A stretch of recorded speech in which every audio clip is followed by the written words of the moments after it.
అండి. ముందుగా కంగ్రాచులేషన్స్ బాబు పుట్టినందుకు. Thank you so much. Ambajipeta marriage band, దీంట్లో అంటే మీరు కలర్ ఫోటో ఒక ప్రయోగం చేశారు, తర్వాత రైటర్ పద్మభూషణ్ ఒక ప్రయోగం చేశారు, ఇందులో కూడా మరొక ప్రయోగం, 2 సార్లు గుండు కొట్టించుకోవడానికి కారణం ఏంటి అసలుకి? కథేనండి. ఈ కథను అందరం నమ్మాం. నేను, ధీరజ్ గారు డైరెక్టర్ చాలా ఫిక్స్ అయిపోయాము ఈ కథకి. ఇంకా ఎన్ని రోజులైనా ఇంకా అదేమీ లేదు. కథే అండి, మెయిన్ రీజన్ కథే. అంటే దీనివల్ల డిలే అవుతుంది కదా, అంత డిమాండ్ అవుతుంది దానికి? బట్ నాకు ఇది నా కెరీర్లో చాలా స్పెషల్ సినిమా అండి. నాకు ఇదే నా ఫేవరెట్ ఫిలిం. నాకు నేను అందరం ప్రాణం పెట్టేసాం ఈ సినిమాకి. అంటే ఇంకా ఫిక్స్ అయిపోయాం ఆ సినిమాకి. అయితే 2007 బ్యాక్డ్రాప్ స్టోరీ అంటున్నారు.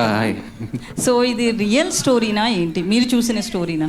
నేను చిన్నప్పటి నుంచి, అంటే నేను పెరిగిన వాతావరణంలో నేను చూసిన కొన్ని స్టోరీస్ని బేస్ చేసుకొని కొంతవరకు ఫిక్షన్ ఉంటుంది, ఒక 50%. సో అదే ఫిక్షన్ ప్లస్ నేను చూసిన కొన్ని రియల్ ఇన్సిడెంట్స్ని బేస్ చేసుకొని రాసి.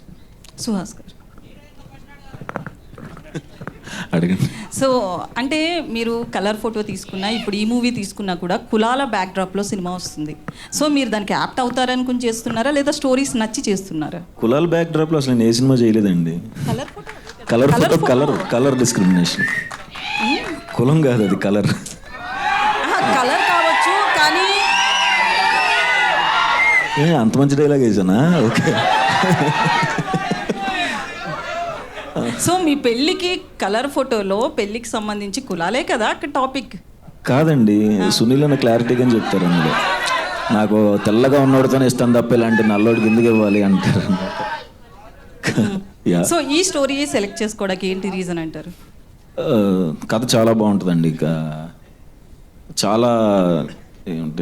చాలా ఇన్సిడెంట్స్ కనెక్ట్ అయ్యాను.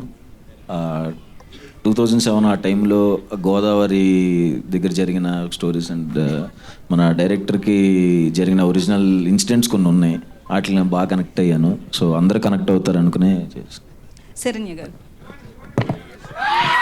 సో మీరు ఎక్కువగా తెలంగాణ యాసలో చాలా మూవీస్ చూసారు, ఇటు ఫిదా కావచ్చు చాలా, బట్ ఇప్పుడు గోదావరి జిల్లాలో యాసలో సెలెక్ట్ చేసుకున్నారు. సో యాస ఎట్లా వచ్చింది? దాంతోపాటు మీది మెయిన్ రోల్లా కనిపిస్తుంది, హీరోయిన్తో పాటు థర్డ్ రోల్ కంపల్సరీ మీదే హైలైట్ అయ్యేలా అనిపిస్తుంది. ఎట్లా ఉంటుంది మీ రోల్ ఇందులో?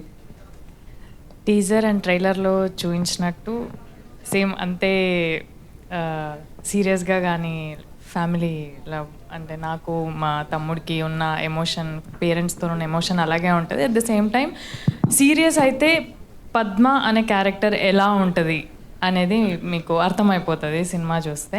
అండ్ యాస విషయంలో మేము వర్క్షాప్స్ చేసామండి.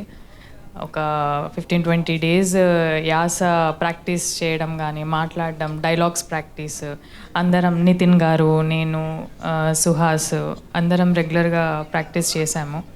సో దట్స్ వాట్ యాస మాట్లాడేటప్పుడు అది ఆర్టిఫిషియల్ రావద్దు అని చాలా కేర్ తీసుకున్నాం.